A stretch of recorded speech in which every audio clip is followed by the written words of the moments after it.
Good morning, and welcome to the Nuts and Bolts of Responsive Grant Making webinar about the project application, one of the 3 applications in the responsive grant process of the Community Foundation for Greater New Haven and the Valley Community Foundation, a combined process for the partners in philanthropy.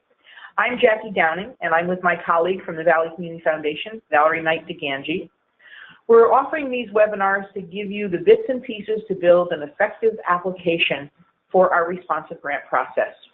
The recording of this webinar will be posted on our websites next week, and you can pull down from the handout section of the webinar the slides that we'll be reviewing today. If you have questions, you can type your question into the question box. We're going to hold the questions to the end of the webinar and answer them all together, because hopefully we'll get to many of your answers as we're going through the webinar.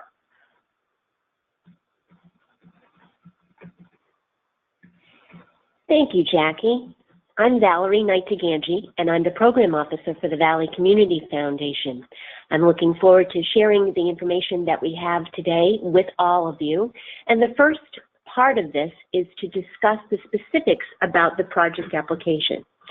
Project support is defined as a grant made for a specific, distinct, new or existing project for either the Community Foundation for Greater New Haven service area, the 20 towns, or the Valley Community Foundation service area, 5 towns.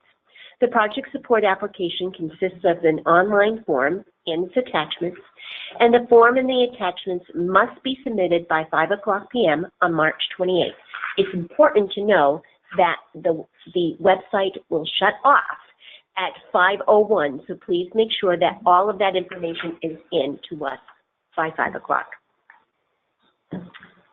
The next part is the Give Greater profile. Many of you that are listening in today have givegreater.org profiles, and if yes, there are a series of things that you need to do. Submit updates or complete the profile by March 21st, or use use the abbreviated application form that is associated with the Give Greater profile. If no, you will need to use our full application form.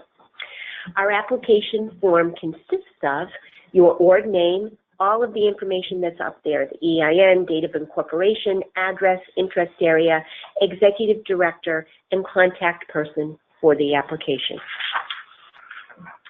It also can include the mission statement and vision statement. Now, if you notice, there are asterisks after a couple of the bullet points on this particular slide, and you will see that throughout this presentation today. If you see the asterisk, it usually says not if you're using Give Greater profile. So if you already have the Give Greater profile, those first 3 bullets are not applicable to you. However, all of you will need to answer bullet 4, which is how do your policies about DE&I, which is diversity, equity, and inclusion, inform your practices.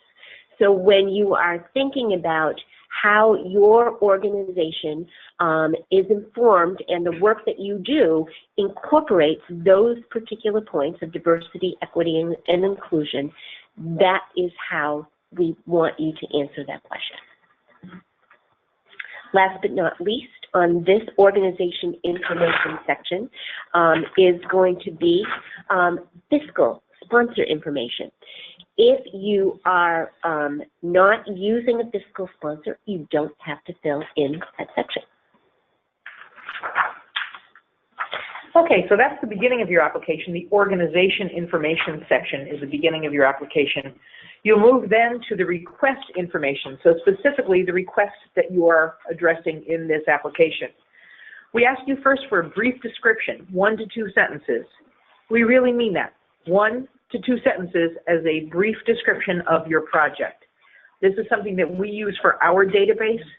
We can only pull in a couple of sentences there, so 20 years from now we can refer back to what your grant was about. So we ask you for a very brief description.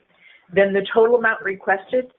If you are requesting a multi-year grant, this is the total of all of the years that you are requesting. And then we ask you to break it down by year. You can ask for increasing support over 3 years. You can ask for decreasing support over 3 years. You can ask for the same amount over 3, 2, 4 years. As long as you have measurable outcomes for each of those years, you just tell us that in your application. There's also a question about timing issues. We can do out-of-cycle consideration for some limited applications.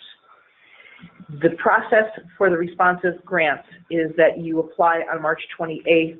You will not get a final decision until the end of October. If for some reason it would place an undue burden on your organization to wait until October, then you can ask for out-of-cycle consideration.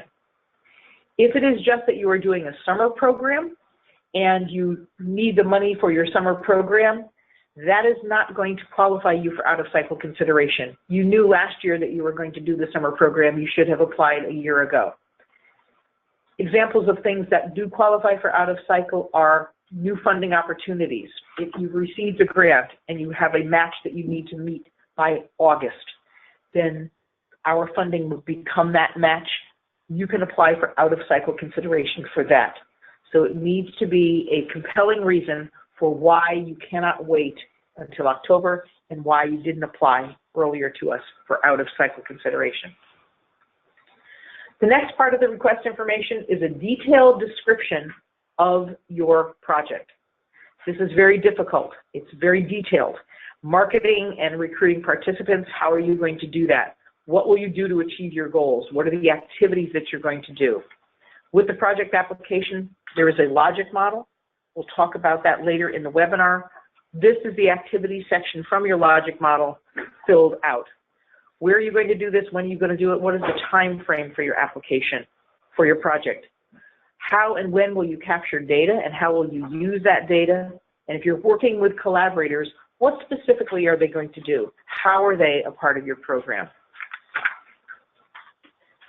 What community need or added value does the project address? Please provide data to support the need for the project. We're asking you to cite credible sources that illustrate the need for what you're trying to accomplish in the community. You can use statewide data, but that's more relevant than national statistics. Even more relevant is local data. And if you use the community index from the Valley Community Foundation, the Greater New Haven Community Index, there is lots of data available. Also through Data Haven, through ctdata.org, there are lots of resources available to back up the need for what you're doing in the community. And be sure that the data you're providing relates to the outcomes that you're planning to produce. If you have a strategic plan, what range of time does it span, and how does this project fit into the structure of your plan? Has your board developed and approved the current strategic plan? This is a good place to tell us about their involvement in creating the plan. And how does this proposal fit into that plan that you have? Please describe how your organization, your board, and your staff provide the necessary leadership, including vision, influence, and leadership in the community and/or your field, innovation, and experience to carry out this project.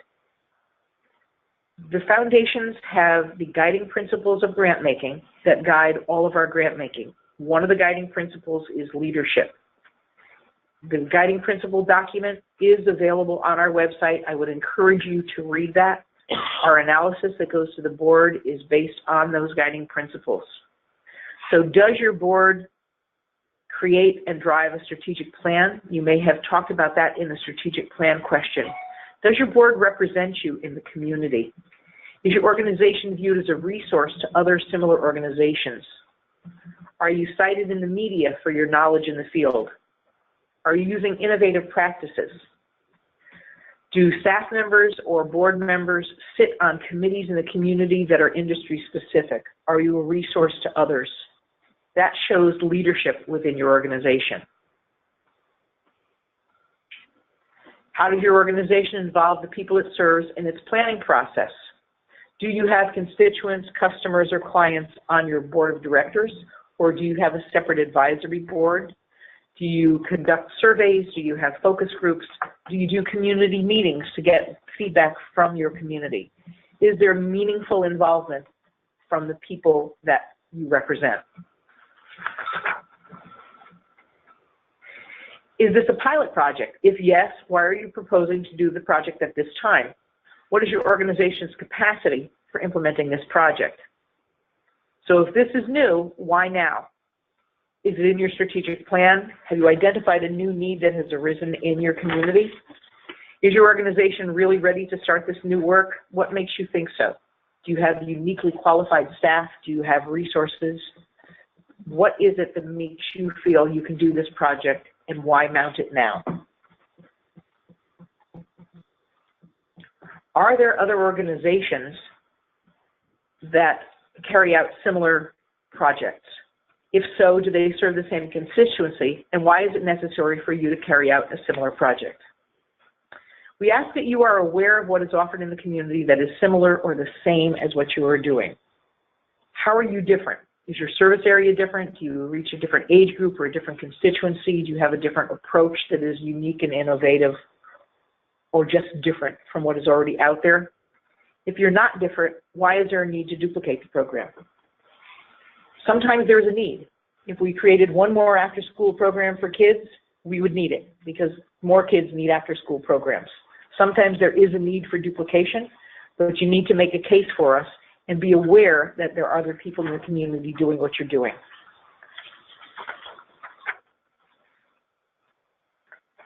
Are there partners, collaborators working with you on this project? If yes, describe the partnership of collaboration. It is not necessary to partner with organizations, other organizations, but if you are, who is it? What are their qualifications?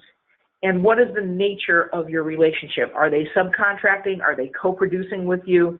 Describe the conditions of the alliance that you have created. If you do not receive funding from the Community Foundation for Greater New Haven or the Valley Community Foundation, how will this affect the ability of your organization to undertake this project? Will you stop or scale back the program if not funded or not fully funded? To what degree? Does it mean you'll serve fewer people? Will it take longer to implement?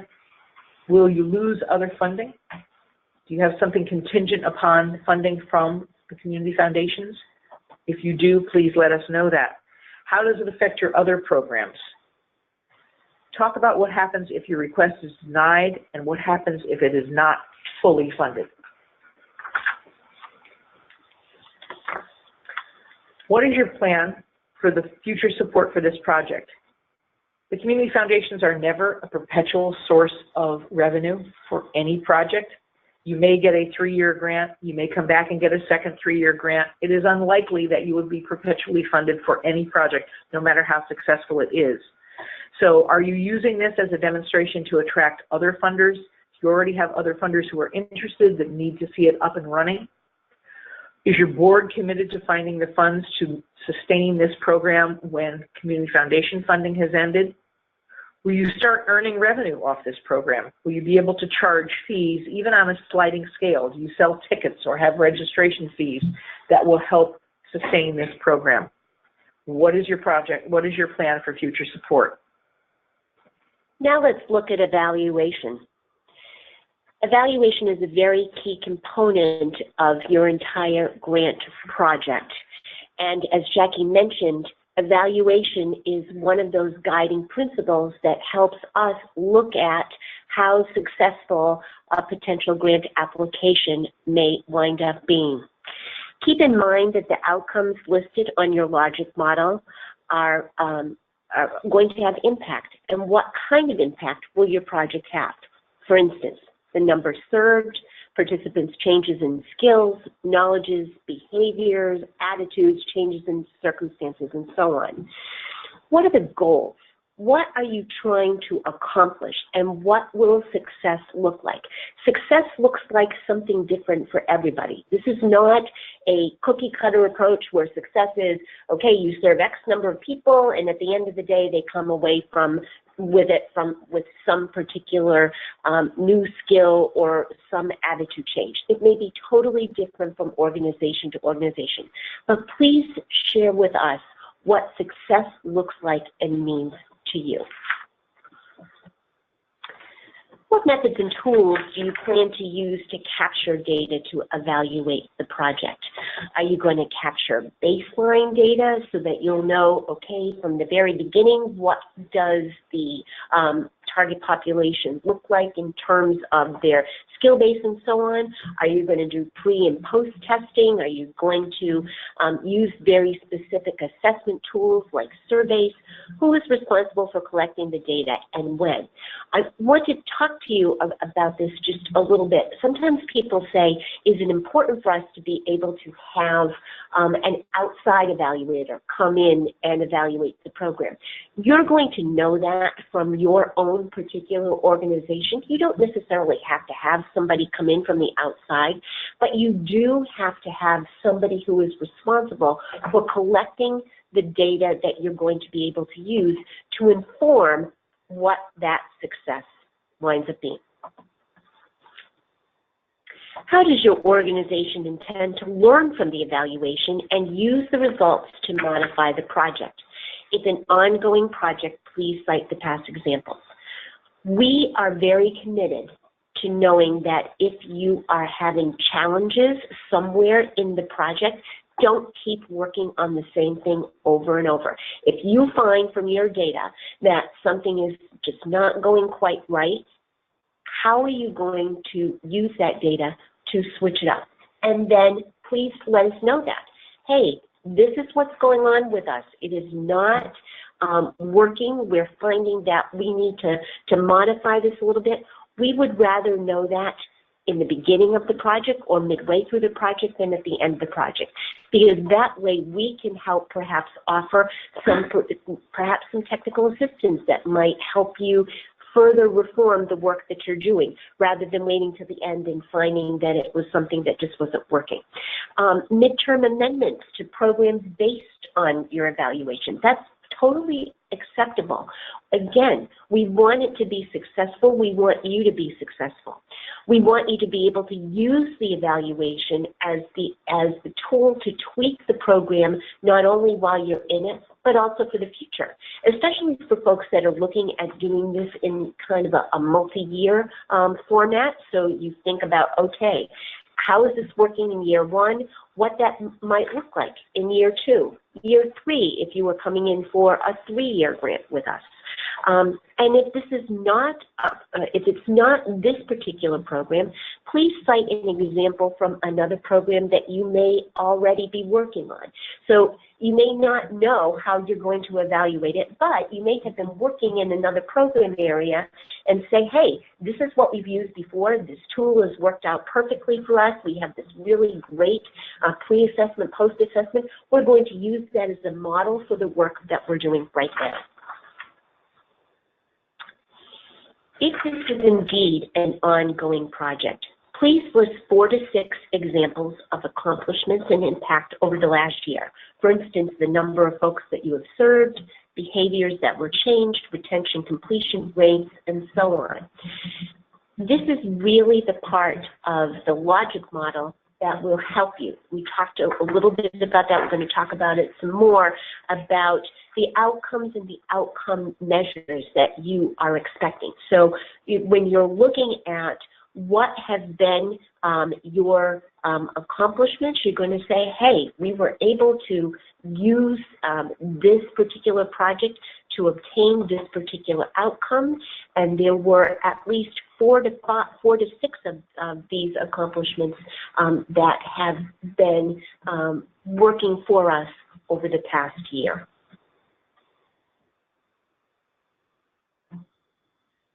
If your organization has a current responsive grant with either the Community Foundation or the Valley Community Foundation, please describe the progress you have made in working towards those outcomes in terms of your grant agreement.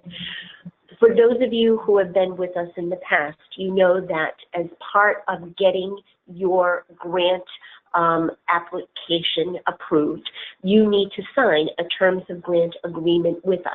In that terms of grant agreement, there are specific outcomes that come from the logic model that you will be required to adhere to in order to obviously get the grant funding and to be able to be considered for the progress on those for multi-year support if it is more than 1 year.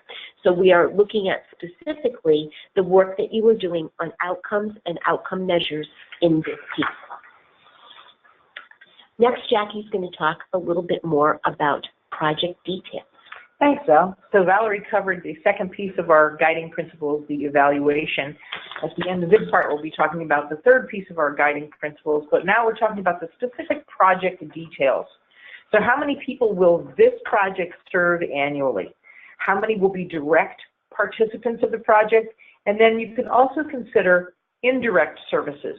So if you are providing an after-school program that allows parents to work, you are affecting not only the child who's in your program, but the families. So you can talk about that. How many people do you anticipate that you will serve annually through this project, and explain the direct and indirect impact that you have? What is the project's target population? Be as specific as possible. Is it defined by geography, neighborhood, age, gender, race, ethnicity, income status? Will you be working with veterans? Will the LGBTQ community? Are you gender specific to women or young men or elderly? It's okay if you don't collect this information, but if you can estimate, then tell us in the descriptive paragraph that you're estimating what your population is.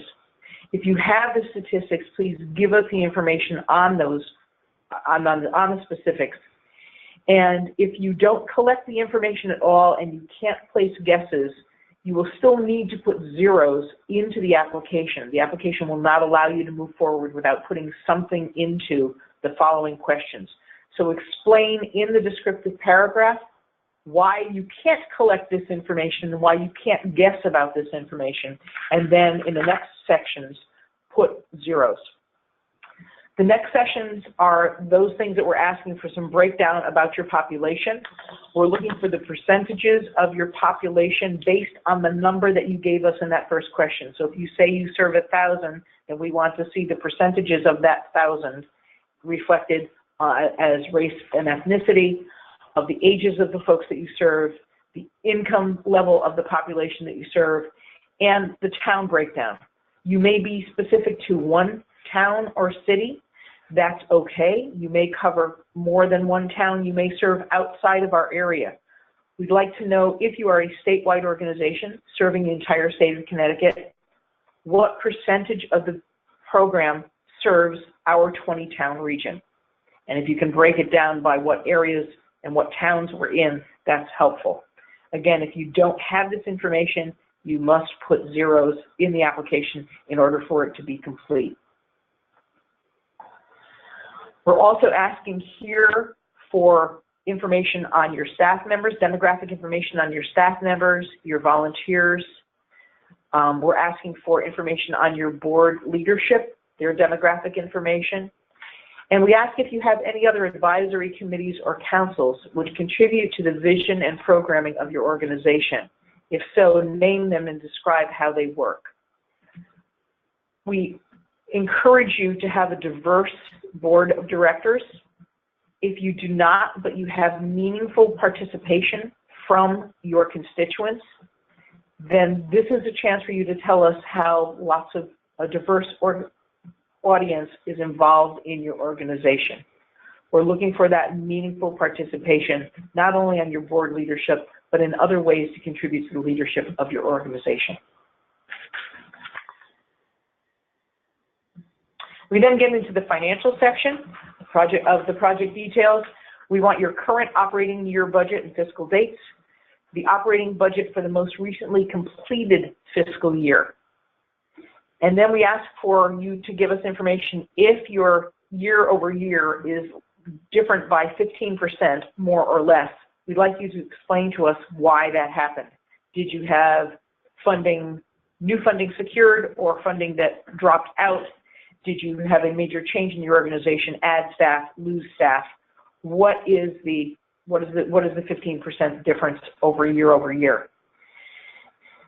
Then we ask you to describe the role of the board of directors in fundraising and financial oversight, as well as the fiscal strength of your organization in terms of income diversification, endowment, operating reserves. This is the third guiding principle of sound management. We like to see that the board is appropriately involved in fundraising. So your fundraising is going to show, your budget is going to show us that there's some individual support, not only from the board, but from other individuals that they have connected with.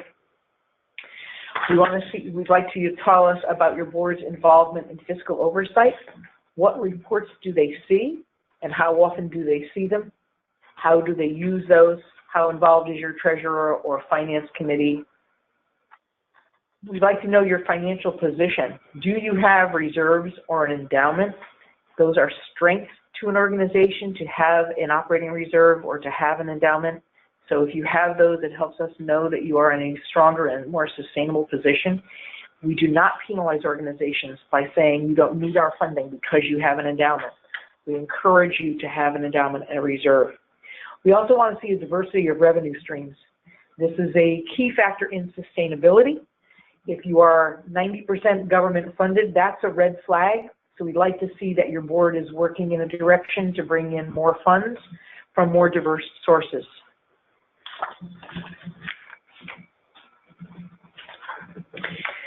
You can see here the attachments that are required on a project application.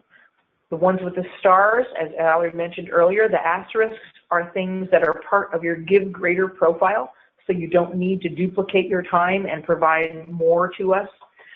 The ones that we'll talk about a little more in this webinar as we move forward, the logic model and the budget form guide, are unique to this application. We'd also like to see your profit and loss statement for the most recently completed fiscal year and a profit and loss for current year to date. So give us where you are in your fiscal year to the end of March, probably by the time you put in the application, the end of February. You give us your year to date to the end of February and your projected year end if you can do that, so we can see where you think you're going to end up this year. I'm going to go into a little bit more in depth about the attachments that Jackie has just described. Specifically, we're turning now to the logic model itself.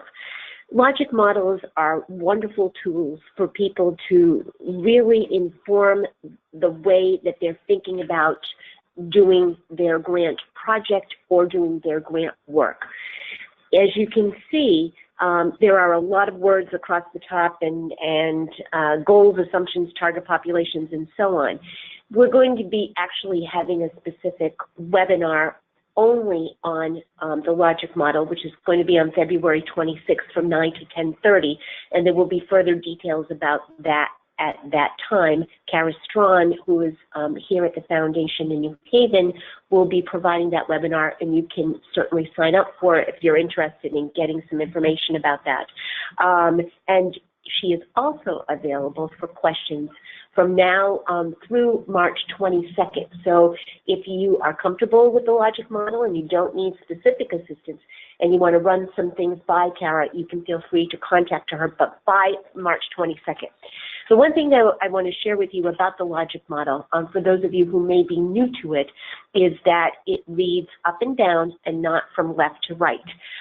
So a lot of times people think, okay, do I need to make sure that I'm just going right across and I'm going and I'm filling every single one of those blocks in. Yes, you need to fill in the blocks, but they do not need to fit going from horizontal, they need to be vertical. The definitions for the logic model are on the second page of the information that is going to be available in the handout. And as I said, this is really a way for you to look at how to structure your grant in the best way that's going to serve the population that you're going to be working with, and also to strengthen the project as you go forward in the future. The next section is basically your budget section, and we want to tell you right off the bat that you do not have to have positions A, B, C, and D for the work that you are doing. We know that you may only have position A or maybe A through C, but you don't have to have A through D. Please feel free to add or subtract lines and change the lines and the titles that reflect the actual expenses that you're going to be doing. Now, when everybody asks Jackie and I questions about budget, they're saying, well, you know, should I come in for something, come in for a number and know that you're going to cut it and, you know, just I'm going to come in higher and you're going to cut it anyway? No, please don't do that. Please make sure that the budget actually reflects the expenses that you're going to be having for the particular project. We then, as we review the applications that are coming in, are looking to see whether or not it is a relevant budget. So keep that in the back of your mind. The top of the budget, as you see, is very program specific. Try to be as inclusive as possible as you are putting all of your thoughts together for creating the budget. So as you can see, the top part is salaries, then there's a section on program supplies and materials, then you get to that subtotal, and then at the bottom, there is the shared expense admin section, which could be salaries, taxes, and fringes for all of the people that may be working on this project. So for instance, let's say your executive director is going to devote 10 or 15% of his or her time to this particular project, then that's how you would calculate out his or her particular percentage of the salary in that section.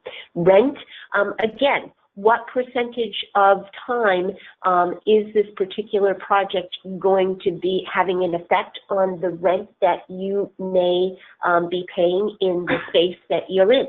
So if you are having a particular project at your individual facility and it is going to be there from 9 to 5, Monday through Friday, and that is when you're also there, that's 100% of your time. However, my guess is it's probably going to be a percentage of that, and you would want to be able to break all of that down. So the shared expenses at the bottom are really percentages of all of the budget expenses that your organization has.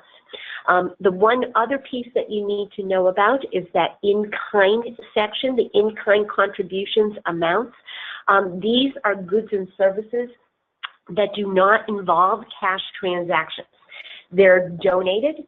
They're not covered by your own operating accounting, so that these are things that if somebody gives of their time, that is obviously an in-kind service, right? If they are coming to help you out to perhaps volunteer to tutor or to work on a specific aspect of the project, that has value, and that is what we consider to be an in-kind service for that particular work. If somebody is donating a tool or some plants, if you are doing a garden or those kinds of things, that would be a donated good. And again, those have value, right? So somebody didn't just come in and hand something to you, they are handing it to you, but they used their own money to be able to do that. So that's the in-kind contribution, right? And that's that piece of the budget. On this section of the budget is the income. The total income, as you see, should equal your total expenditures minus those in-kind contributions that we just talked about. So you have your expenses, you have your in-kind contributions, and what's left is what you actually need to continue to support the project. Obviously, you want to make sure that you are including the Community Foundation request, either for the Community Foundation for Greater New Haven or the Valley Community Foundation. Use us. If you're asking for $30,000 and the project is $100,000, show either of those foundations in that amount to be able to show that you're asking for $30,000. Then as you see, there may be grantor 1, there may be grantor 2, there could be several grantors that are also participating in this project. Please make sure that you list those, and you can add, again, each of those can expand those sections. So if you have more than one, feel free to add in, or more than one or two, feel free to add in whoever they are. You may be doing some fundraising. Maybe you're going to do a car wash, or you're going to do a bake sale, or something that will add to the project support. Please put those in fundraising event 1, 2, or again, several. If there are donors that you have that are separate, that are willing to contribute specific funding to the project, please list them. There may be people out there in the community that you've been working with that think, wow, this is a really great project. This is something that I really want to get behind, and they may be willing to offer up a financial contribution. Earned income. Jackie talked a little bit about that before with the fees and tickets and so on. If you are charging for a particular event that you're having and you're using some of the proceeds to sponsor the project, that's where that would go.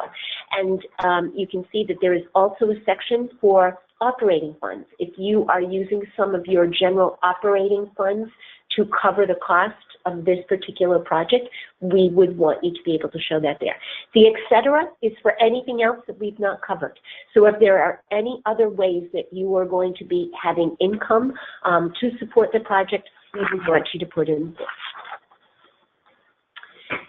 The budget form guide narrative first year, you can see that this says first year. There, you can do it if you are doing second year, third year. If you're doing a multi-year thing, you would be able to fill in each one of those sections per year for however long the project is going to run.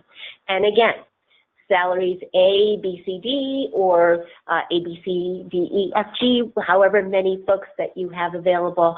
This is the opportunity for you to show us how you arrived at the math. And this is for you to say, position A is working for 20 hours a week for 50 weeks in the year, and you are paying X amount of dollars for that position to be able to support this project.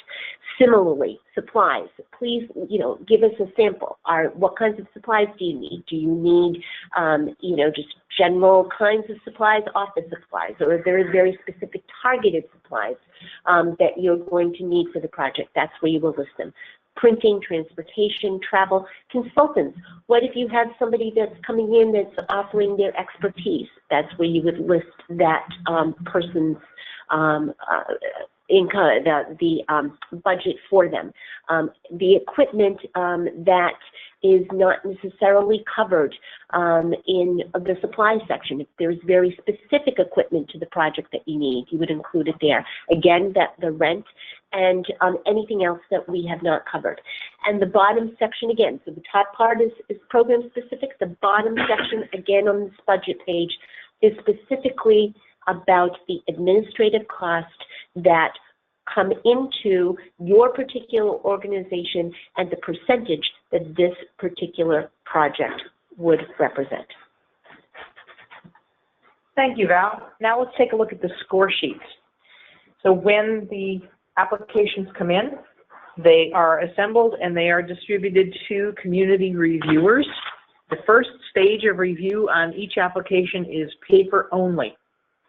So reviewers use the application that you've provided and the GiveGrader profile, if applicable, to score on this score sheet.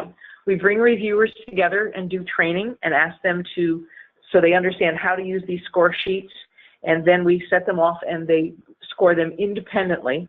They then send the scores back to us and we average out those scores, and then we bring them back together for conversation so that we really understand what the scores mean. We have a very diverse set of reviewers, a lot of diversity on area of expertise and geography, so that we can make sure we're having lots of different views looking at our applications. As I said, the first stage review is paper only, so be sure that you are writing a compelling case. Don't put a link in your application. They are not going to click it. They're only going to use what you have written in the application. And as you see, this is a score sheet. The score sheet is also available online if you'd like to print it out in the grant application section on our websites. The red type that you see here on the score sheet is the guidance we give to our reviewers for the sections that they should go back and reference for the answers to this question to help them determine how they are going to score this. You see it's a 5-point Likert scale that goes from 0 to 4 points. And on this project application, the first question, the project addresses an important need in the community and or adds value to the community, is weighted more heavily than the other questions. So it is weighted a 6, the others are weighted at 5.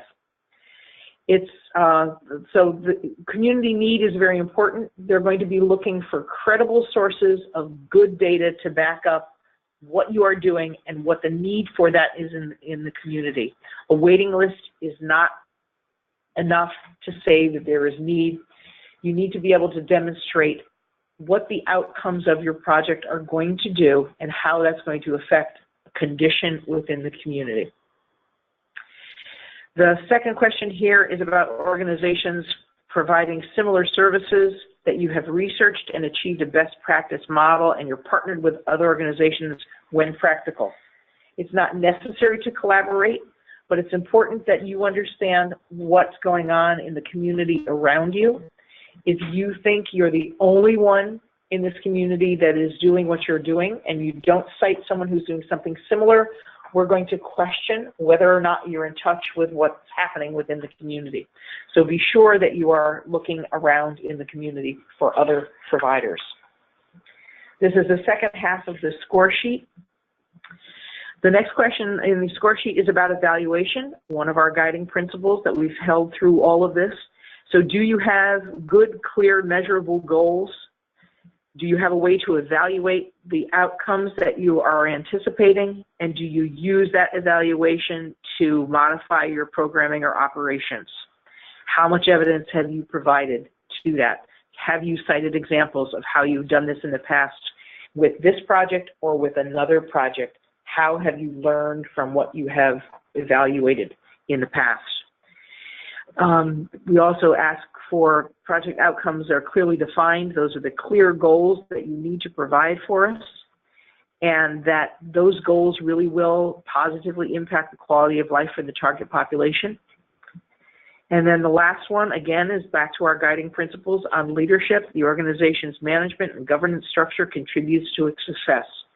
Is your board appropriately involved in setting vision, in fundraising, in fiscal oversight? Are you a leader in the community? How much evidence have you given us of that? So that's the score sheet. Valerie mentioned we have a workshop. It is not being offered as a webinar. We have a workshop coming up for working with the logic model in developing outcomes and measures. And the logic model is required for the project application. It is not required for other responsive applications, but it is a great tool to use as a framework for creating your narrative. So this workshop will be 9 to 10:30 on February 26th. We hope you can join us. The registration link is available on the website or through this handout. Other resources available to you as you go through this process. For general questions, you can always call Sarah Fabish, our Vice President for Grant Making and Scholarships. You can also refer to Denise Canning for general questions and for technical support. If you are having trouble logging on to the grant application, or you are having trouble with technical support, please, with technical aspects of the grant application, please contact Denise Canning. For general questions and specific questions about the budget form, you can reach out to me, and my contact information is there. For everything Valerie Knight Gangi can help you. And for any question within the grant applications, Valerie is always a good resource for all of that. Specifically for the logic model and reporting questions, Kara Strawn is your go-to. Kara will be able to give you feedback on your logic model if you email it to her by March 22nd.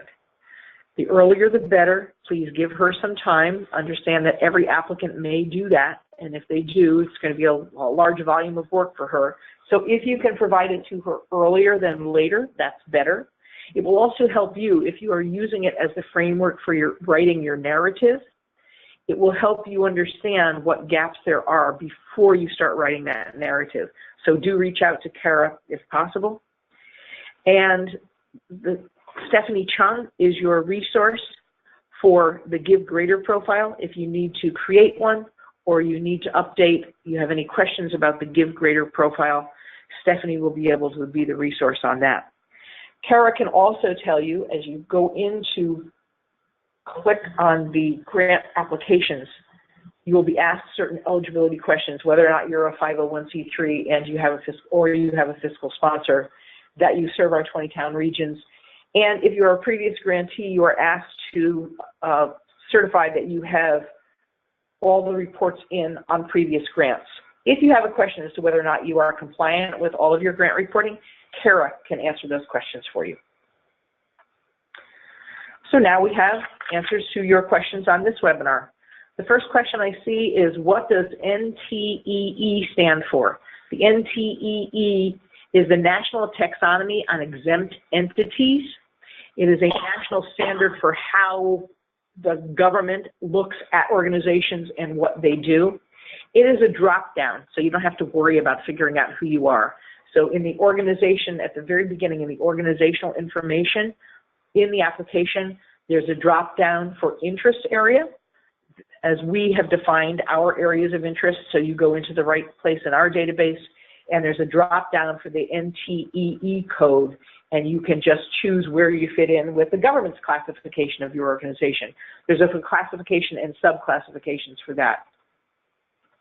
That I see as the only question that has come in on this webinar. The one thing that I think that Jackie and I both want to get across to all of you is one of the mantras that we have here at the Foundation for Greater New Haven, as well as the Valley Community Foundation, and that is no is not no forever. Sarah Favish, who's our Vice President for Grantmaking, has really made sure that we all know this and we all share this with everybody who we come in contact with as far as grant making goes. We want to make sure that you are successful. We want to make sure that we provide you with as much technical assistance and support as we possibly can. And we're very proud of the ability to be able to do that. We know that not all grant makers allow you to ask questions or to have this kind of interaction. But we take a great pride in being able to do that and work with all of you to determine what your questions are. So even if you are denied perhaps for a particular grant with us at one stage, that does not mean that you won't be able to come back in and be successful in the future. So please keep that in the back of your mind as you're completing your applications.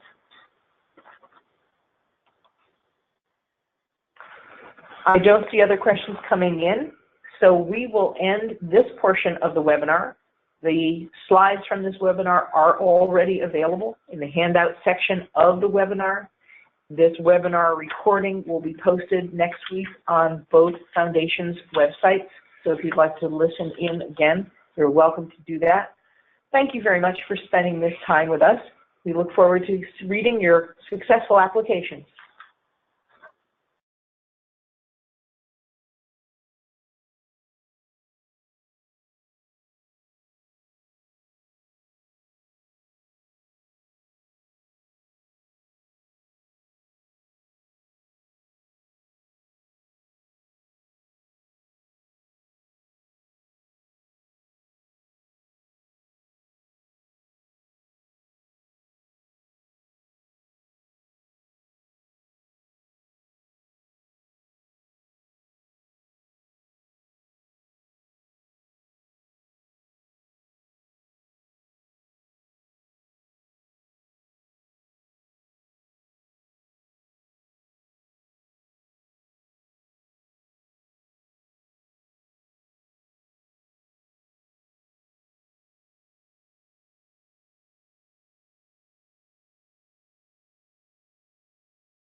would be helpful. Good morning, and welcome to the Nuts and Bolts webinar on the Capacity Building Support Application as part of the responsive process for the Community Foundation for Greater New Haven and the Valley Community Foundation.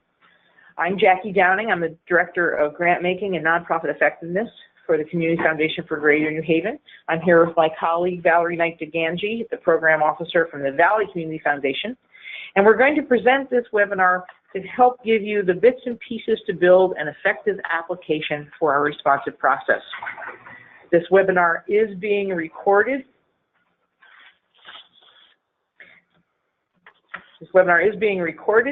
And it will be posted on the websites next week. You also, in the handout section of the webinar, have the handouts and all the slides that are available from this webinar. If you have questions, please use the question box to type in your question. We're going to handle all the questions at the end of the webinar, and we'll have plenty of time to answer all of your questions. So capacity building support is defined as a grant for short-term financial assistance to build the long-term infrastructure of an organization for success. Capacity building support application consists of this online form and its attachments and a complete GiveGrader profile. You must have a completed GiveGrader profile in order to apply. The GiveGrader profile must be completed or updated by March 21st, and the application form and its attachments have to be submitted by 5 p.m. on March 28th.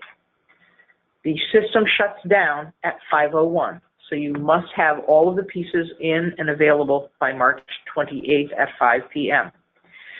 Requests for capacity building include, but are not limited to, board development, strategic planning, evaluation, and capital expenditures, including equipment, building renovation, or relocation. These are short-term expenses for long-term success of your program. I'm now going to talk a little bit about the organization information that you're going to need as you put your application together. Obviously, we want to know what your name is and your tax ID, which is the EIN number, the date of incorporation, your address, your interest area, and the code. I'm going to have Jackie actually say what that code is again, because I didn't catch it when she clarified it in the last webinar we did. So Jackie, explain what the NTEE code is, please. NTEE code is the National Taxonomy of Exempt Entities. It is a federal tax classification system for nonprofits. It is very detailed, and the good news is that it is a drop-down list. So when you go into the application form, both the interest area and the NTEE code are drop-down lists from which you can choose which best fits your organization. Thank you so much. You also note that we need to have your executive director contact information as well as the contact person for the application. Not always is the executive director going to be completing the application, so we need to have both who your ED is as well as who we can get in touch with if we need additional information. The next section is about your policies and procedures about diversity, equity, and inclusion. How do those three pieces inform the practices that you have in your individual organization?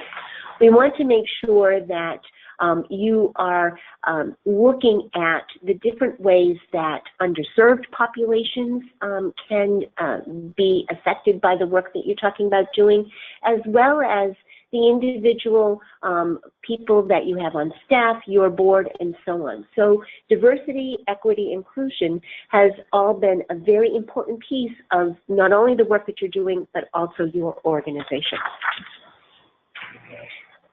As far as fiscal sponsor information, if you need a fiscal sponsor, we would want you to include that in this particular section of the application. If you don't, just please leave it blank and go on to the next section. And Jackie's going to talk to you a little bit more about the specifics of what that request information looks like. And so the next section Thank you, Val. The next section is request information, having just filled out the organization information. And the request information starts, again, with a drop-down list for you to choose the category that best describes your project. Things like strategic planning, board development, capital expenditures are listed there. There's also a category for other, so you can click that if you need to, if it's not really defined for you, your specific project is not defined. We also ask you for a brief description of your project, 1 to 2 sentences. We really mean that, 1 to 2 sentences, because we use that for our database so that 20 years from now, we can refer to what your grant was about in a very short way. So very brief, 2 sentences. Then the total amount requested. If it is a multi-year request, this is the sum of all of your years of request and then broken down by year for us. So if this is a building project and you need the money up front and then lesser funds in the years, you may have decreasing amounts going forward. You may have increasing amounts going forward, or it may be equal for 1, 2, or 3 years of your request. Give us the total amount requested, then break it down by year as to what your request is. We then ask about timing issues. This grant comes in on March 28th. By the end of May, you will have a decision as to whether your grant has been denied or whether it is moving through to stage 2 review. The stage 2 review is complete and acted by our boards of directors by the end of October. If for some reason there would be an undue burden on your organization to wait until October, you can request out-of-cycle consideration for a faster answer. That really requires you to make a compelling case as to why you need an answer earlier than October. If you're doing a summer program and you just have not anticipated that the grant wasn't going to be here till October, then you should have applied last year, and that really won't qualify for out-of-cycle consideration. If you have an opportunity for matching money, but you have to have your match secured by July, then that's a very compelling reason for out-of-cycle consideration. So you can certainly ask for it that way. You can ask about that in this question. Whether or not it will be granted is a decision that comes later down the road. We ask you for the total cost of the capacity building effort. The community foundations are rarely the sole source of revenue for any capacity building effort. So tell us about what the total cost is and what other funders you have either secured or are pending and the status of that funding. When do you anticipate having an answer on the other requests that are in? And who will you approach and how much have you asked for? Then we ask for you to describe in detail the activities you plan to undertake as part of this capacity building effort. What will you do, when, where, and with whom? Be as specific as possible. This is not why you're doing it. This is not what you hope to achieve. This is what you're going to do, the step-by-step results of what you're going to do. Do you have to issue an RFP for consultants? How are you going to vet those consultants? Who's involved in that decision-making? Do you already have a consultant chosen? Who and why did you make this choice? What was the decision-making process and who was involved in that? And who's involved in the leadership and guidance on the project? Capacity building is, as we said, short-term assistance. So if you are expanding your program by adding more staff and building its capacity, that's not capacity building. Staff is an ongoing expense. If you're hiring a development director to come in and help raise more money so that you can do more and build your capacity, that is not capacity building. That is a long-term salaried expense. If you are hiring a fund development consultant to come in and help you develop a fund development plan, train your board how to raise money, and then that consultant goes away, that's short-term assistance for long-term infrastructure improvement. So if you have a discrete purchase that is being made, a consultant that is coming in for a short term, that's capacity building. Those are the details you're going to describe to us in that first question. The next question talks about the need within your organization for this capacity building effort. Why are you doing this at this time? What gap exists within your organization or its programming that you will fill with this capacity building effort? How did you identify that need? And what are the conditions that exist that make this the perfect time to undertake this project?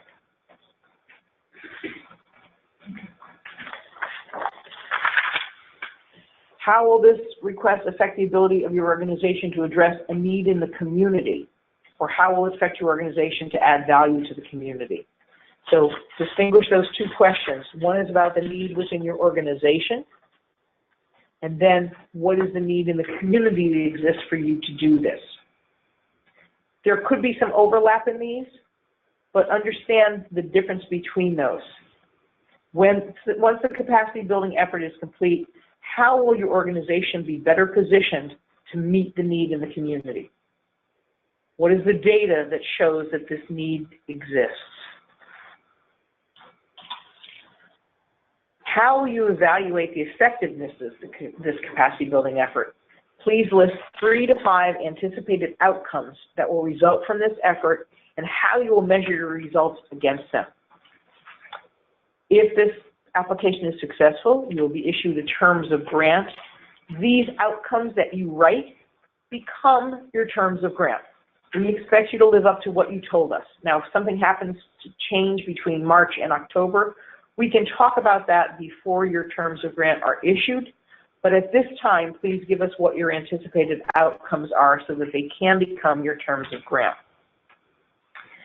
In these, reference what the project will do for your infrastructure and what the completed project will do for your community. For example, a new program space will be completed by June 2020. So you're asking for money to fit up a new program space.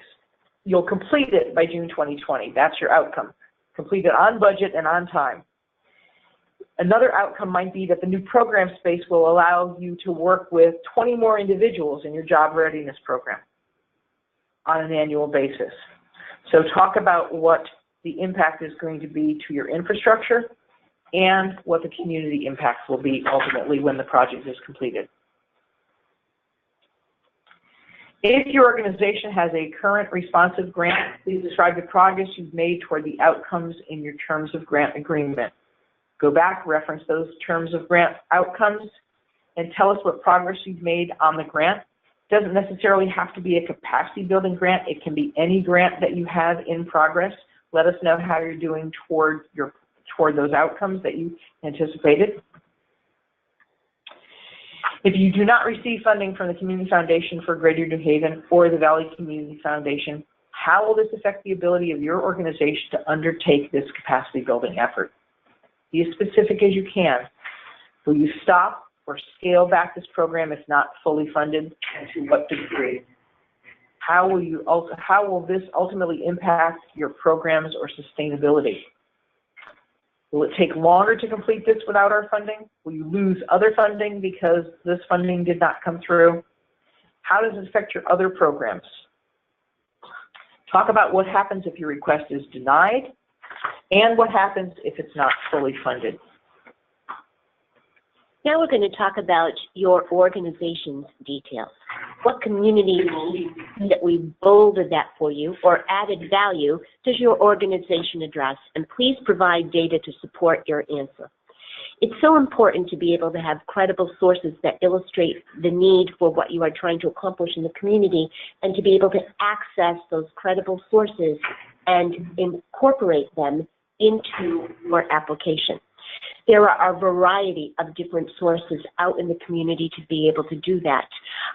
What you want to be able to do is to be able to show how your organization is using that information to be able to do the work that you're doing. So unlike the project or the need in the community, this is about your organization and the data that you have available to support all of the great work that you're doing. State data is obviously more relevant than national data. Local data is more relevant than statewide. There are a number of different sources out there. Data Haven, ctdata.org. There are a variety of different sources that you can use that will hopefully support the work that your organization is doing and how you are addressing community needs as a whole in your organization. Be sure that whatever data that you submit to us provides a relationship to the outcomes that you plan to produce.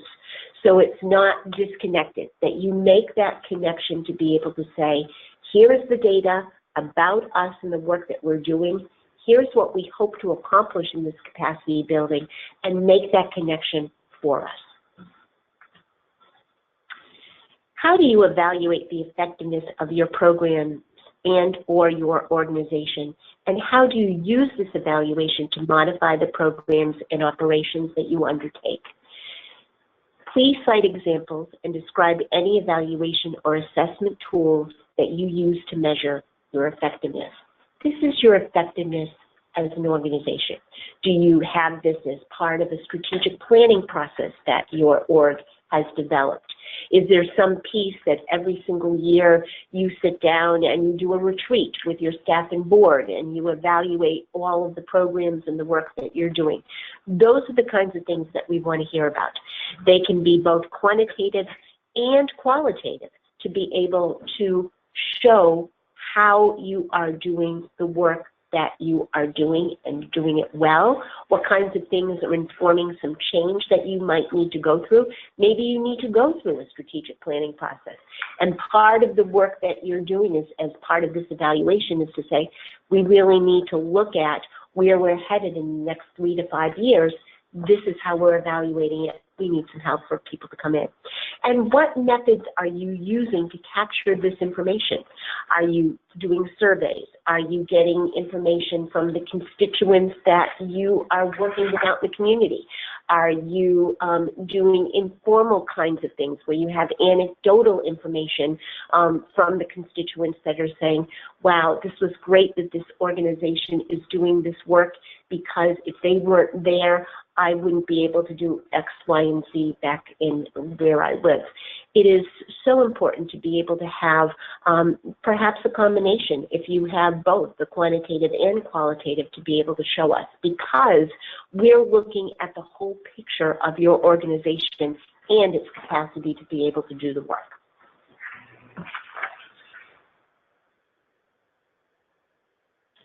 We'd also like to have 4 to 6 examples of accomplishments and impact of your organization over the past 3 years. What numbers have you served? What behaviors have you changed? What completion rates, retention rates, anything like that that you can show us that you have been successful. We want to really know about the impact that you've had in the community. What kinds of things have you been able to accomplish with your constituents, on behalf of your constituents? What kinds of things are there that show your success? And we also want to learn, too, what things you might have had as challenges, right? So yes, we want to hear those 4 to 6 accomplishments, but if you can also share, hey, if some of those have come out of some challenges, we've been able to do this because we started off in one area and we moved into this other area, and this is what we were able to accomplish. We want to know that, because it shows that you're growing, it shows that you're evolving, and it shows that you're really using the work that you're doing to inform you to continue to grow. Please describe how your organization, your board, and your staff provides the necessary leadership, including vision, influence, and leadership in the community and or in your field, innovation, and experience. Leadership, as you know from this webinar, is one of the guiding principles that we use to evaluate this application that will be coming in. It's one of our guiding principles that's also up on the website. Does your board drive the creation and implementation of a strategic plan? We just talked about that a little bit. And is this project part of that plan? So you may be saying, this is part of the strategic plan work. This is going to happen in the first year of our strategic plan. It may happen, to be able to happen in the next year or two. Is it part of where you are looking at going forward as an organization? Does your board represent you in the community? Are you, when you are out there and people see you, do they know, hey, this is your board member that is out there representing you, saying good things about you, being able to really talk about the work that you are doing and the impact that you're having in the community? Is your organization viewed as a resource to other similar organizations?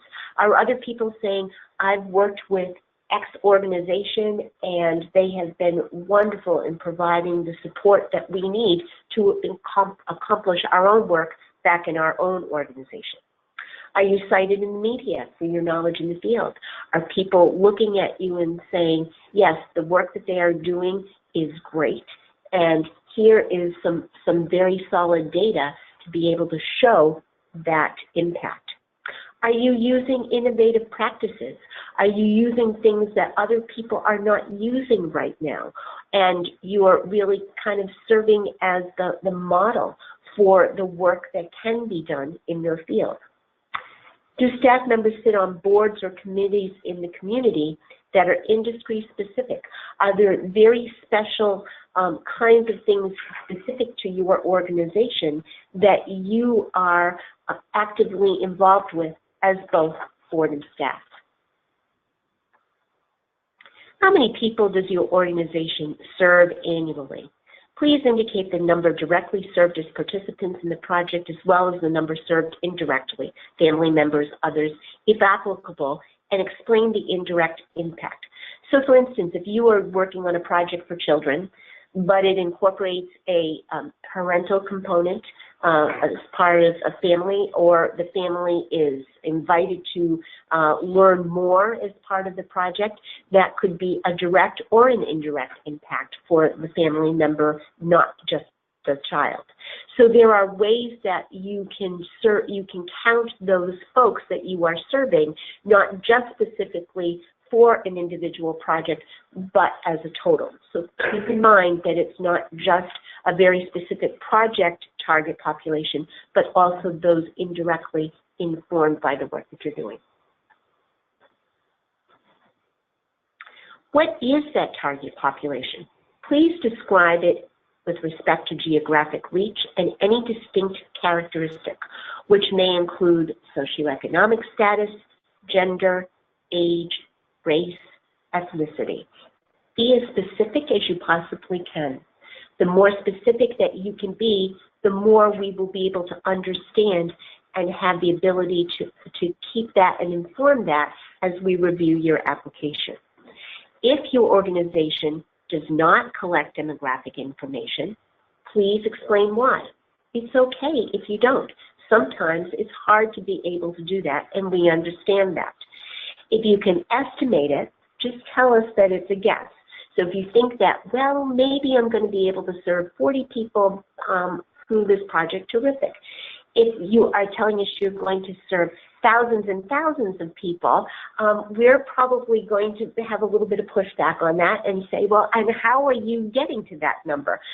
Because specifically in the Valley, we know that there are very limited numbers of folks that can be served for projects. I know that Jackie has that here for Greater New Haven as well. So keep in mind that we want you to be able to be realistic in the numbers that you're serving and estimate if you can. If you don't collect and you can't tell, you still need to put in zeros in those categories. Because if you don't, it'll kick back up in the application. You need to fill in those applications, but you then need to tell us why you can't collect it. Is there a specific reason? Is there a reason why that you're unable to get any information about the folks that you are serving in your particular project? Information on race and ethnicity of the population served. Information on ages of population, income, and town served. We're asking for percentages on these questions. Base it on the number of people you tell us that you're going to be serving. Estimates, again, are okay if you told us that you're estimating, just so we know. Be consistent, right? Don't go from, okay, well, we're serving this, but we think we may be serving that. Just be consistent across the board. Again, if you don't have that information, you need to put in zeros if you don't have it.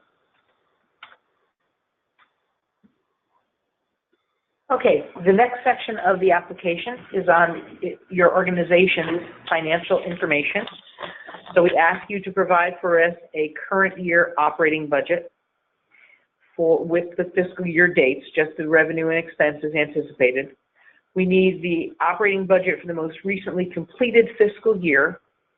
And if your current year and last year are 15% higher or lower, we ask you to explain to us why the difference. Did you have new funding added in? Did you lose significant funding? Did you add program? Did you have big staff changes? We'd like to know what the nature is of the change in your budget. We're going to ask you to break down your funding sources by percentage. Base this on your most recently completed fiscal year figures.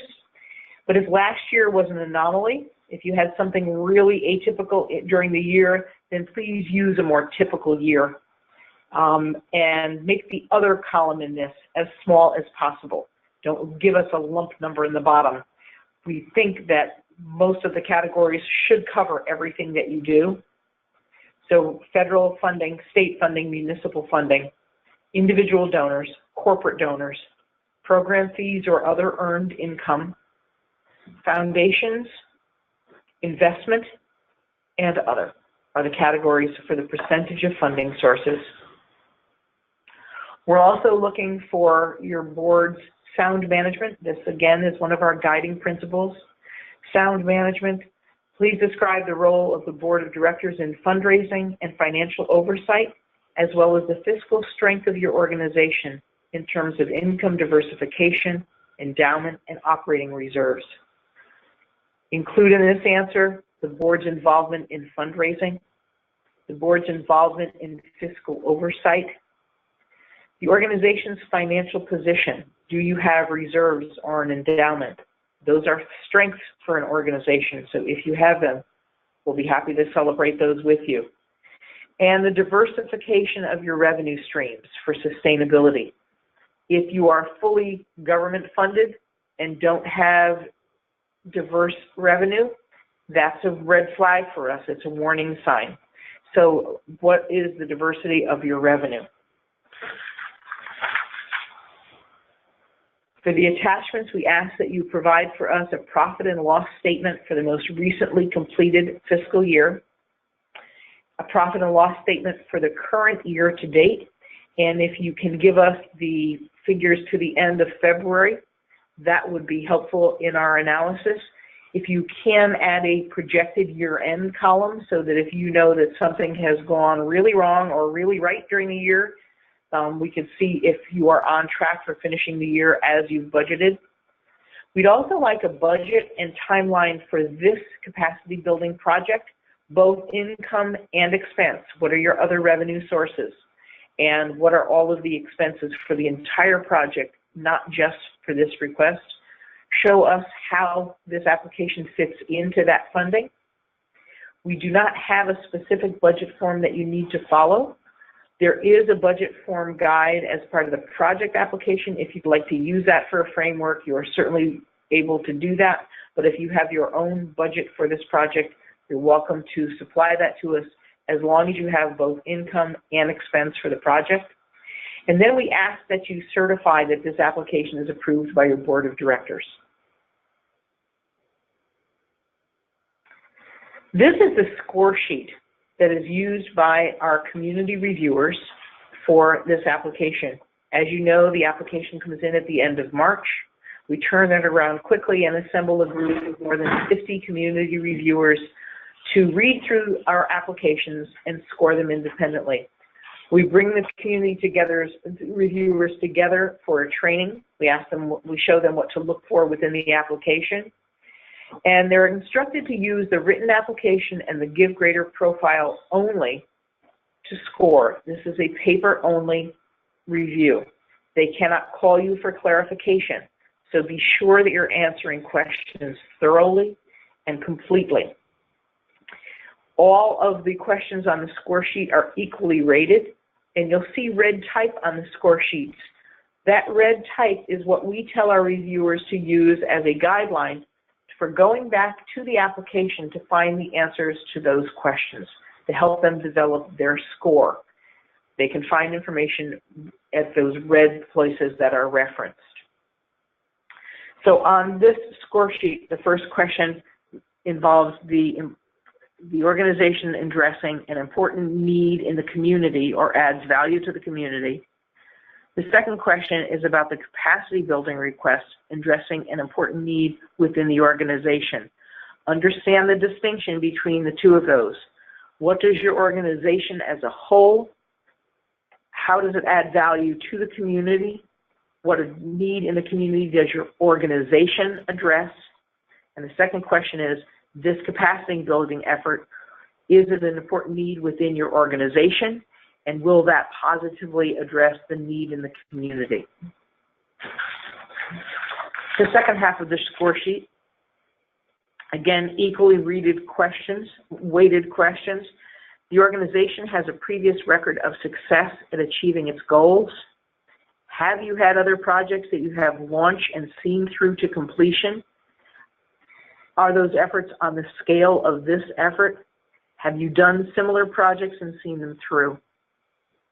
Does the organization have an evaluation process and a way to use the results to modify operations or program?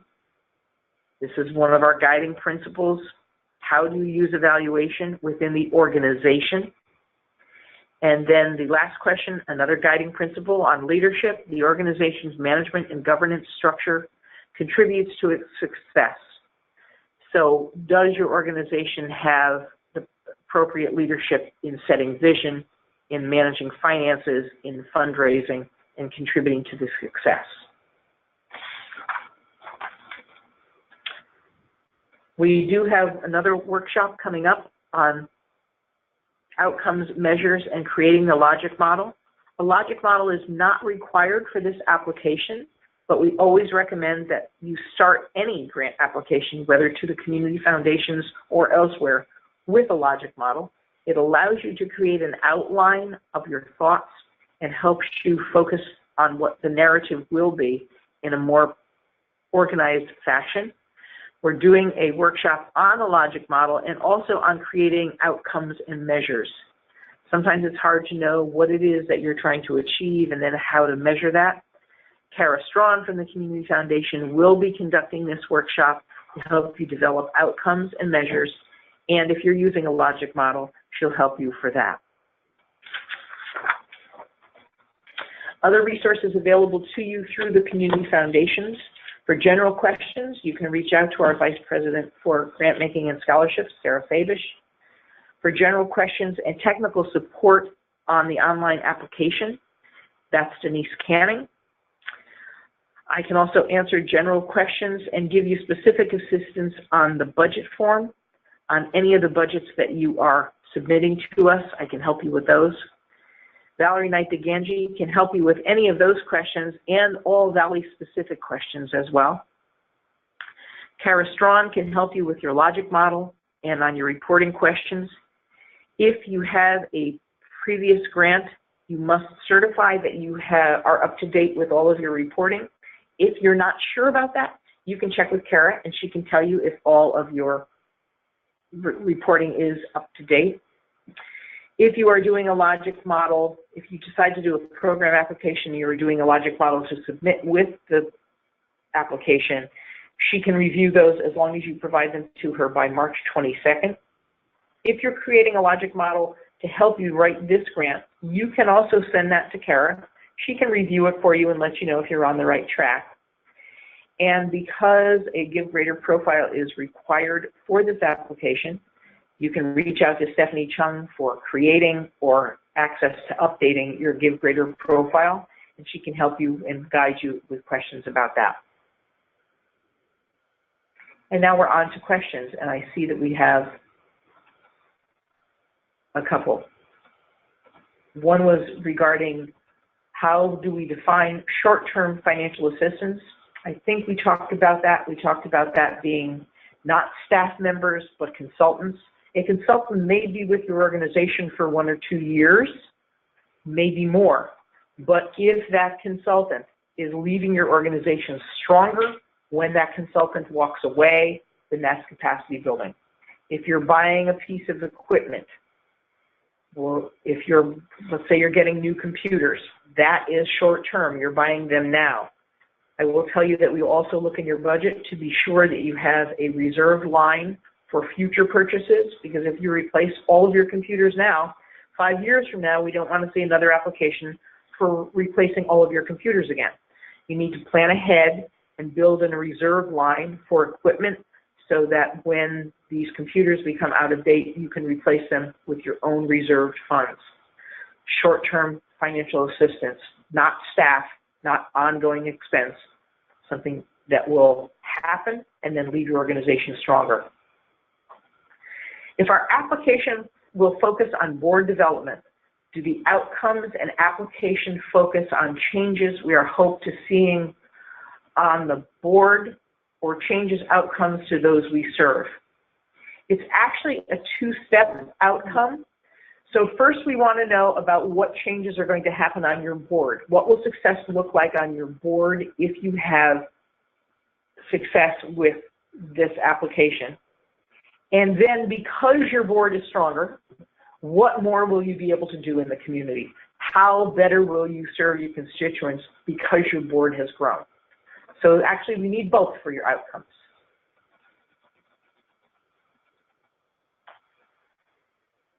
Fees paid by commercial insurance and Medicaid would be program fees. Right. Yes. Yes. Fees paid by a third party, Medicaid, are all earned income, so they would be under the program fees. They are earned income. They are not federal. They are not separate funding. No. So they would. You agree? Yeah. Yes. Valerie agrees. Yep. They are earned income, and they appear there. Yep.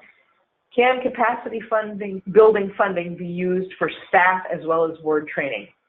Staff training, yes. Yes. Not for staff itself. Right. But if you're bringing in trainers, if you're sending folks to trainings, whether you're sending staff or board, yes, capacity building funding can be used for both staff training and board training. Will the question and answers also be included in the presentation when available? Yes, it will be part of the recording. And that is our last question. One thing that Jackie and I have been sharing throughout the webinar series is that no is not no forever. This is something that we feel very strongly about here at the Foundation, that if you are unsuccessful in obtaining a grant from us at any point in time, we want to hear from you, and we will share with you what kinds of things that you could do to make your application successful in the future. So unlike other funders, we really want to be able to sit down with you. We want to share with what your strengths were, what your challenges might have been, and how you might be able to get funding from us at some later date. Because at the end of the day, we are all invested in making sure that all of these communities are strengthened, and the work that you all are doing will continue to succeed. Okay, I see no other questions coming in. So thank you for joining us and spending your time. Well, one more question did just come in. My understanding is that you like to see 100% board member support. If we have consumers who are not contributing financially, how do we reflect that? We do never ask how much your board gives. We ask what percentage of your board gives. Correct. Even your consumers might be able to do a $5 gift over the course of the year. That's still considered support from those consumers. We would hope that they care enough about the organization to share their time, their talent, and their treasure. If $5 is a meaningful amount to a board member who is a consumer, then they are still expected to make that contribution over the course of the year. If they are not contributing, perhaps the board is not the right place for those consumers to sit. Maybe there's some other council or advisory group that can determine the strategic plan for your organization, work hand in hand with the board. The job of the board of directors is to be the fiscal oversight, to be the ambassadors for you, and to be fundraisers and supporters of your organization. That, I believe now, is the last question. So this recorded webinar will be available next week. The handouts are available in the handout section. We thank you for taking the time to spend the last hour with us. We'll be starting the webinar in general operating support at noon. We'll be back at that time. Thank you.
Good afternoon, and thank you for joining us for the Nuts and Bolts webinar on the General Operating Support Application. I'm Jackie Downing. I'm the Director of Grantmaking and Nonprofit Effectiveness for the Community Foundation for Greater New Haven. I'm here with my colleague, Valerie Gangi, the Program Officer for the Valley Community Foundation. And we're doing this webinar to give you the bits and pieces to build an effective application in our responsive grant process. The recording of this webinar will be posted on our websites next week. If you have a question during the webinar, please type it into the question box that is on the webinar screen, and we're going to get to all the questions at the end of the webinar. Hopefully we'll answer many of them as we go on through the webinar.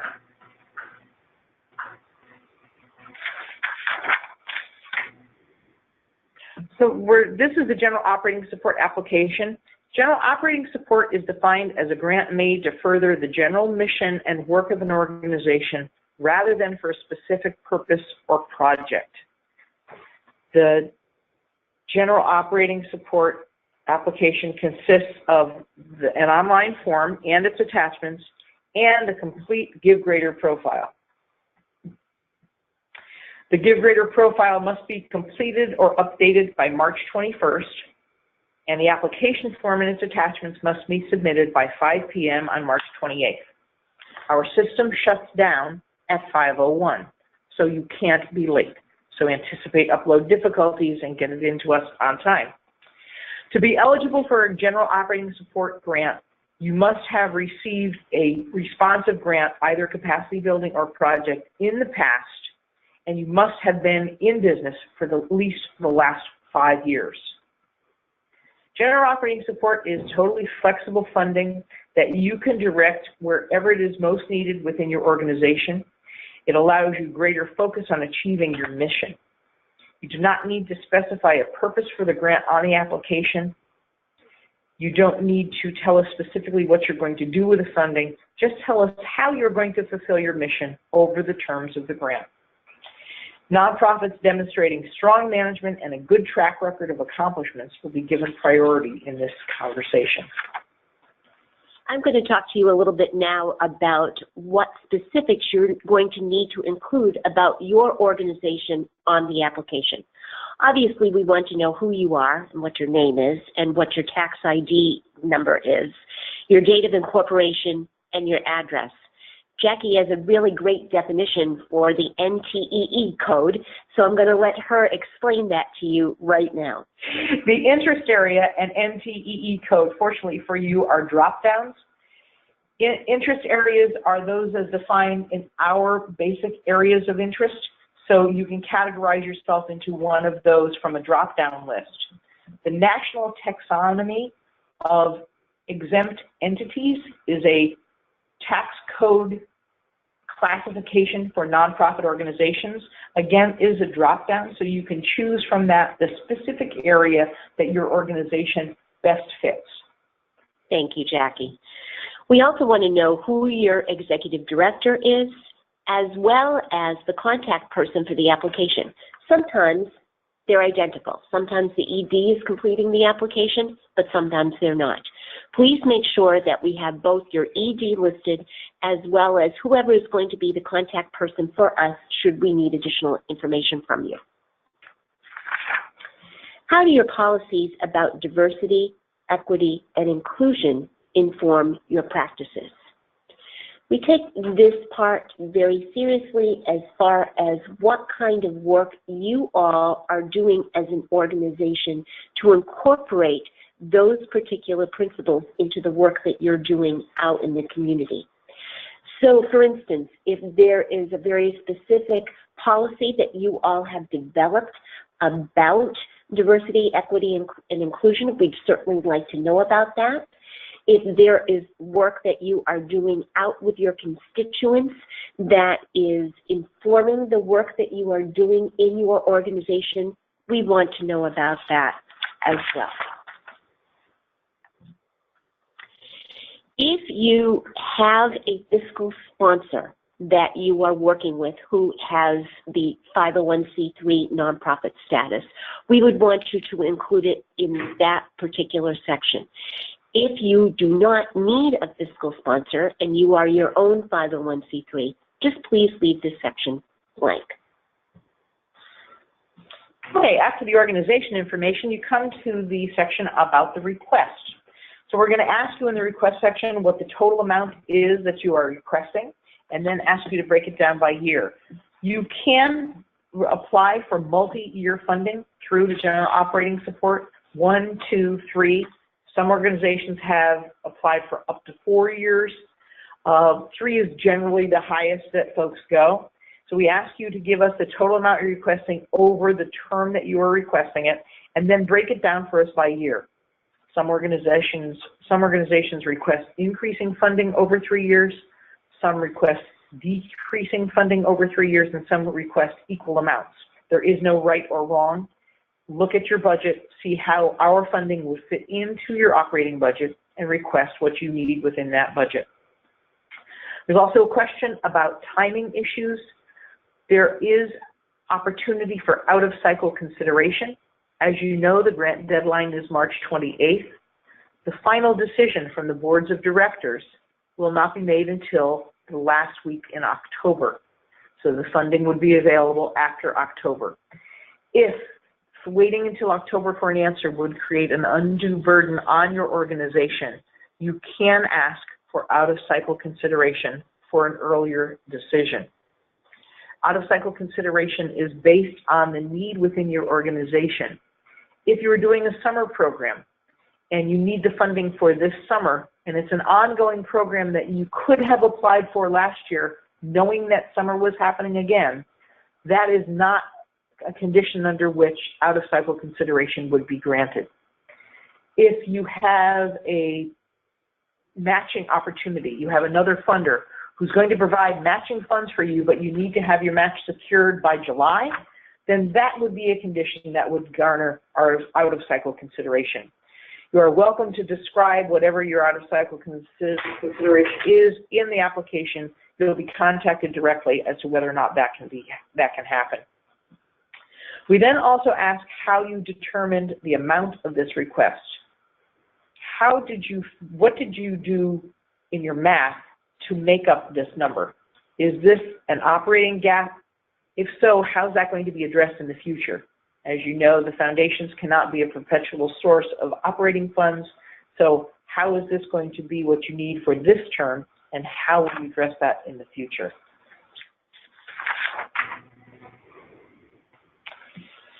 What community need or added value does your organization address? Please provide data to support your answer. We need credible sources that illustrate the need for what you are trying to accomplish in the community. State data is more relevant than national data, and local data is even more relevant than statewide data. So use sources that can give you information about the community that you serve. You can turn to ctdata.org or Data Haven for lots of information. On the Community Foundation for Greater New Haven and Valley Community Foundation websites are a community index that refer to the statistics for our specific communities. There is a specific report for Branford, a specific report for Guilford. Use those statistics if you can to back up the need for what you are trying to do. And be sure that the data you provide relates to the outcomes you plan to produce. Please describe how your organization, your board, or your staff provide the necessary leadership, including vision, influence in the community and/or your field, innovation, and experience. Our grant making is done under 3 guiding principles: leadership, sound management, and evaluation. This is really the question that gives us the answers on your leadership. Does your board drive the creation and implementation of a strategic plan? Is this operating part of that plan? Your goals for the next term of this grant, are they part of that plan? Does your board represent you in the community? Is your organization viewed as a resource to similar organizations? Are you cited in the media for your knowledge in your field? Are you using innovative practices? Do staff members or board members sit on committees in the community that are industry specific? How is your leadership demonstrating its role in the community? The second guiding principle is evaluation.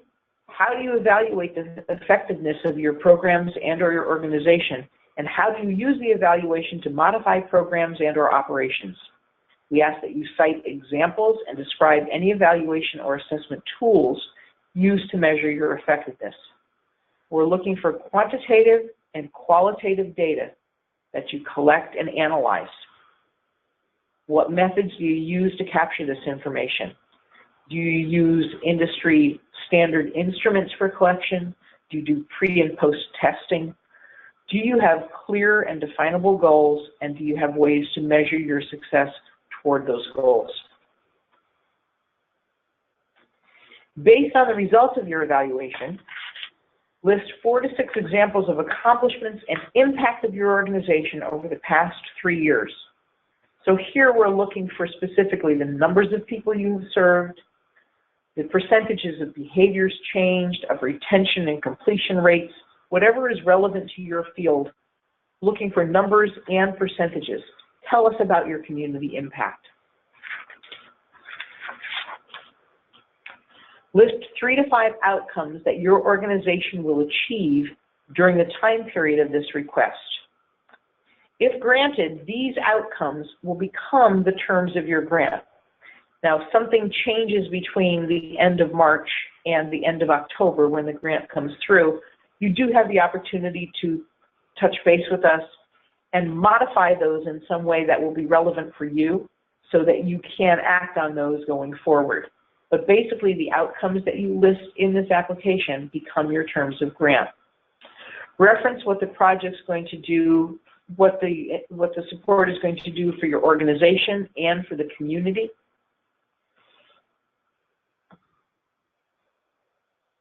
If your organization has a current responsive grant, please describe the progress you have made toward the outcomes in your terms of grant agreement.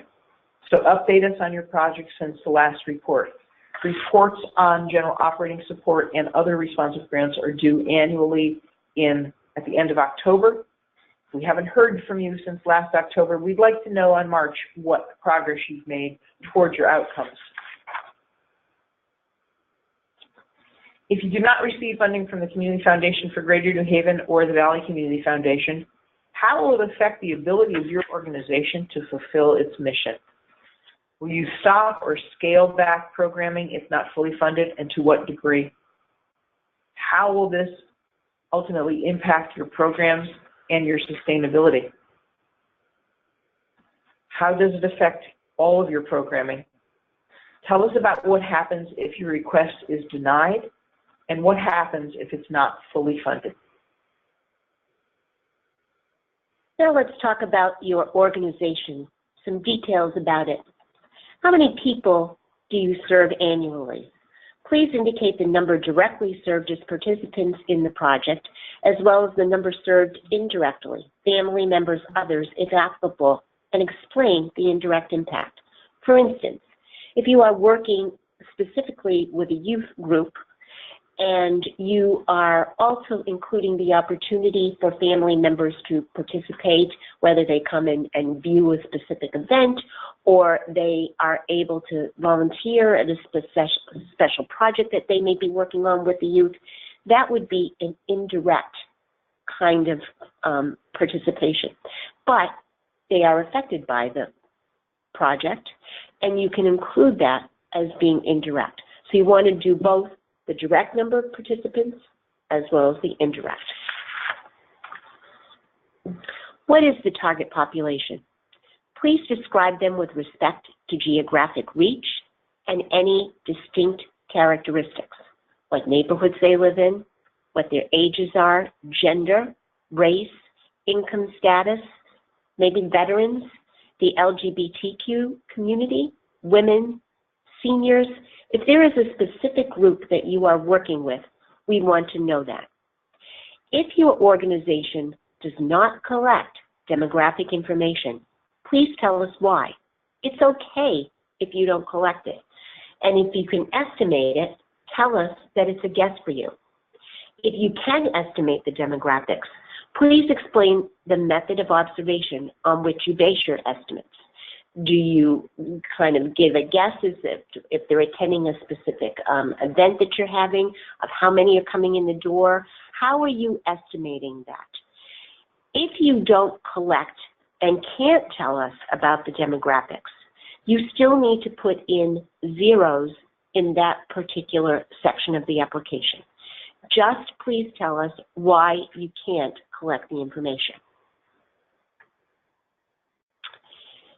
Other information about the race and ethnicity of the population served, information on ages of population served, income, and talent. We're asking for percentages for these questions. We know it's very hard sometimes to give us actual numbers of people that are being served for any particular part of the work that you are doing. Again, estimates are okay if you've told us that you're estimating. Just please be consistent. Don't go from, okay, we're estimating here, but here are some very specific numbers that we're going to give you for race and ethnicity or ages. We want to make sure that you're estimating across the board and you're consistent. Once again, it's important to put in zeros in this part of the application if you don't have the information available. The next section of the General Operating Support Grant application is on an organization's financial information. So we're looking for the figures for your current year operating budget, income and expense, and the dates of your fiscal year. We're looking for your income and expense figures for your most recently completed fiscal year. If those income or expense figures differ by more than 15%, higher or lower, year over year, then we're going to ask you to explain the difference in the budget. Did you have some great new funding source that added in? Did you lose a significant funding source? Was there a change in staff? Did you add a new program that changed your budget? So let us know what the changes were that make up that more than 15% of your operating. We're also going to ask you to break down for us the percentage of your funding sources. You can base this on your most recently completed fiscal year, unless that year was an anomaly. If this was really unusual, you had some big event during that year that is not an annual event, then use a more typical year to help give us these estimates of your funding sources. What do you bring in from the federal government, state, or municipal government? What do you bring in from individual donors, corporate support, program fees or other earned income, which would include contracts for services, foundations, investment income, and other. And please try to keep other as small as possible, because we're going to need eventually from you a description as to what that other is.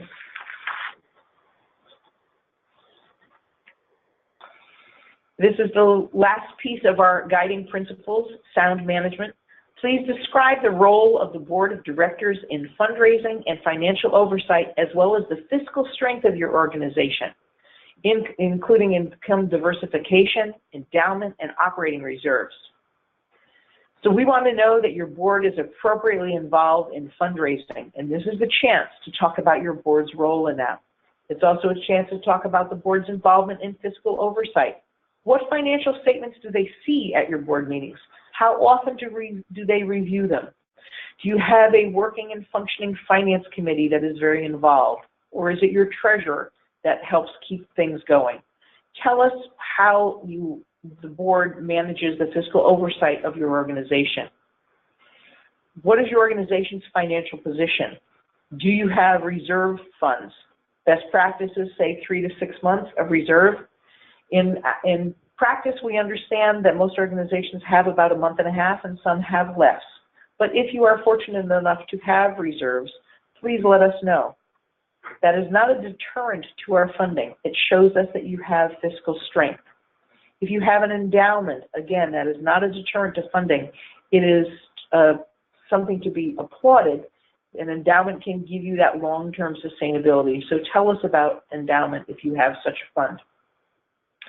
And we look at the diversity of your revenue streams, which we can see in the percentages that you provided to us. But if you are moving in a direction that will better diversify, let us know that that is happening. Many organizations who have been government funded for years have boards of directors that are engaged now in new fundraising efforts. So those percentages have not done the turnaround yet. It's still showing heavy government funding. But if you're moving in that direction, let us know what your plan is for sustainability. The attachments for the capacity building, for the general operating support grants are a profit and loss statement for the most recently completed fiscal year, profit and loss for the current year to date.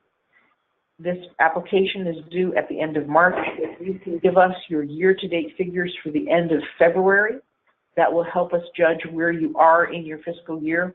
If you have a column for projected year-end figures, that would be helpful as well. That will tell us how you think you're going to end this year.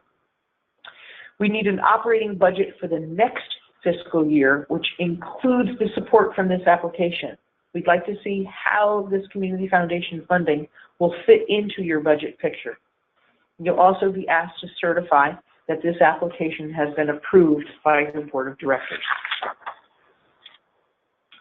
This is the top piece of the score sheet for the general operating support grants. The applications, when they come in on March 28th, are distributed to a team of 50 community reviewers. Each community reviewer reads 5 to 7 applications. Each application is read by 3 different people. We recruit community reviewers, a very diverse group of community reviewers in terms of race, ethnicity, gender, age, geography, and area of expertise. So if you are an early care and education organization, you may have one person who has background in early care and education read. You may also have someone that is specific to your geography, and you may have someone with very little knowledge about your field. So we ask that, and we encourage our reviewers to know that this is a paper-only review. The first stage of this application is paper-only. They are compelled by what is written in front of them and by what's on your Give Greater profile. The community reviewers score the applications, and in May, the board of directors will take a group of applications to move them forward to the second stage review, which is a deeper dive on financials. We call references. We make a site visit, and then create an analysis based on our guiding principles to go through the boards of directors for action. So if you are in the first stage review, it is paper only. There's more interaction in the second stage. All of the questions on this score sheet are equally weighted. The red type on this score sheet shows you where we recommend our reviewers reference the application and the Give Greater profile to get the answers that will help them score your organization on that question. So the first question is about the need in the community or the value that your organization adds to the community. This is the data that you can provide for us. And you can see on the scale that it is between no evidence provided and compelling evidence provided. You have to give us specific data that relates to your outcomes, that relates to the need of this organization, of this community, and your impact on being able to fulfill that. Second question, organization provides unique, high-quality services and programs and reaches a population that would not otherwise receive these needed or desired programs from other similar organizations. There may be duplication in our community of programs.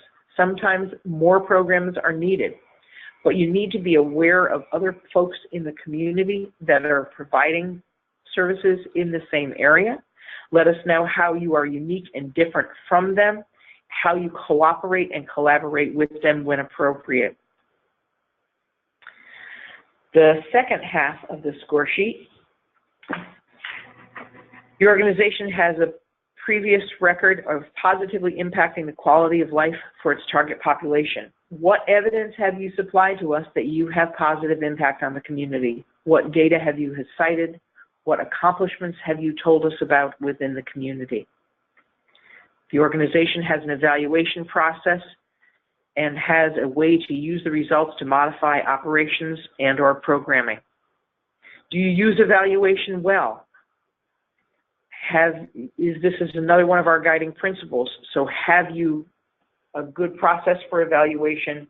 Is it valid? Do you use information from your evaluation to modify your operations or your programming? And the last question is the organization's management and governance structure contributing to its success. This is our guiding principle on leadership. Is your board appropriately involved in the areas that it's supposed to be involved in? Do you have a strategic plan that moves you forward? How well have you made that case? How much evidence have you given us of those things existing? A logic model is not required for this application, but we always recommend that a logic model is a great tool to help you structure any grant. If you can succinctly lay out on a logic model your thoughts about the grant application, then you can then use that to write the narrative of your grant. So we are doing a workshop on February 26th. Kara Strawn from our staff will be presenting this. This workshop will be about creating outcomes, outcome measures, and a logic model for grant application. So if you are struggling with being able to develop outcomes that are relevant for your organization and your impact, this is a workshop that can help you with that. You can register for that on the Foundation's websites, and the link is here in this webinar as well. Other resources available to you through the community foundations. For general questions, you can reach out to Sarah Fabish, our Vice President for Grant Making and Scholarship. For general questions and technical support on the application, if you're having trouble getting into the application or finding your application, you can contact Denise Canning. For general questions and assistance on budgets, you can contact me. For all things Valley and for any of the questions about your application, Valerie Knight de Gangi will be able to help, and her contact information is listed. For help with a logic model, you can reach out to Kara Strawn. Also, as part of the eligibility for the grant, you will be asked if you are in compliance with all reporting requirements for prior grants. If that's a question for you, you can reach out to Kara and she can let you know whether or not you have any reports that are due. And a Give Greater profile is required for general operating support, and the update is required by March 21st, a week before the grant application deadline. If you have questions about Give Greater or you need to create a Give Greater profile, you can contact our colleague Stephanie Chong. We're going to move on to questions, and I see, no, that was just a thank you. You're welcome. I don't see any new questions that have come in. I'd like to just add in a couple of other points for you. One of them is something that we've been talking about all throughout the webinar series, and that is no is not no forever. If you are unfortunately not moved on to the second stage in the application process for this grant or any of our other grant processes, take heart and know that we want you to be successful.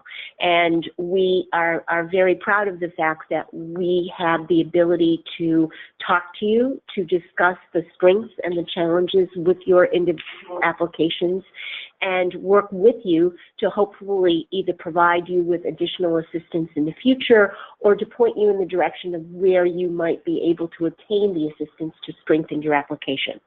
The second thing is that a lot of times people are very much specifically focused on their individual program, their organization, the work that you are all doing. When you are submitting a grant application, not only to us, but to anybody in general, please have somebody else read through it, because there's a lot of times that you all might have jargon that is very specific to the work that you do, that you're very familiar with, and somebody reading it, as Jackie discussed, you're going to have community reviewers that are going to be reading through this application. Some of them may be very familiar with your jargon, and some of them may not know it at all. So keep in mind that when you're trying to get your point across, that it's important for others to be able to understand that as well. And also, you are doing the work that you're doing because you firmly believe in your organization. You need to get that sense of compelling information out to the community reviewers.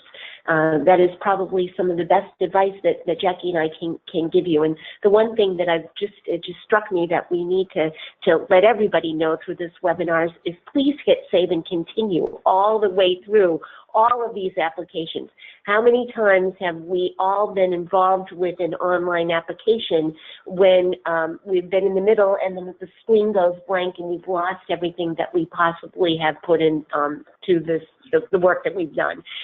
So there is a little button at the bottom of each of the pages that we've just gone through. Please make sure you hit save and continue, because that way all of the information is at least backed up and that you'll have the ability to do that and access it at some later point. Very good point. Save and continue often throughout the process. And if you have trouble with the technical aspects of the application, you can refer to Denise Canning. She will be able to help you. Oh, I see a new question that came in. What, again, is need for large dollars for upgrade to building in the neighborhood in the range of $1 million for a new elevator? That would be a capacity building, not general operating support application. Yes. In terms of our grant making, the total that we have to give this year for all of the first year of grants in our responsive process is somewhere in the area of $1.6 million. So we would never be a funder at the seven-figure level. It can be a multi-year request, which helps spread our funding out over years. Generally, grant applications receive $20,000 to $35,000 per year on a 1, 2, or 3 year request. There have been some that are greater. There are some that are smaller, but most grants are between the $20,000 and $35,000 range. So you would certainly have to have other funders available for that project. If you're upgrading a building and adding an elevator, there are funders that specifically do ADA compliance and access. LISC, the local initiative support corporation, does funding for things like that. There are other funders you can go to as well. And to that point, I think it's important to know that a lot of times you can look at foundation support as leveraging support from these other funders. So they may be very interested in hearing from you that you have been able to get support to be able to do the work that you're talking about, in this case, to get the neighborhood in the elevator. So, yes. Okay, here's another question. Thank you for putting the capacity question in perspective. You're welcome. Yeah, that is definitely capacity building. If you missed the capacity building webinar, we did do that in the hour previous to this one. You will be able to access that online next week on the Community Foundation for Greater New Haven and the Valley Community Foundation websites. I don't see other questions coming in. So thank you for your time this afternoon. We appreciate you spending the time with us. Please do be in touch if you have other questions. We're grateful that you spent the time with us, and we look forward to seeing your successful application.